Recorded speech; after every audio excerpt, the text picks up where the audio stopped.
bilis po ng pagtaas ng tubig. Wala po kami nasalba kahit isa. Ano po, pati po yung hanap buhay namin na baharin. Ano yung hanap buhay mo, ate? Sari-sari store po.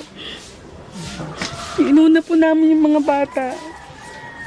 Tapos pangpalit lang po ng damit yung maghapon po kami basa kagabi hanggang gabi po kami mula umaga. Tapos wala rin po kaming makain. O iyan po, lahat po ng gamit namin, yung lahat nung napundar, wala na po. Ate, pwede mo ba kami ibalik kung ano yung karanasan na nangyari sa iyo kahapon? Ano po, po kami, ang bilis po ng tubig. Hindi na po namin alam kung anong unahin namin. Tapos dito na lang po kami dumaan. Lubog po yung mga bubong.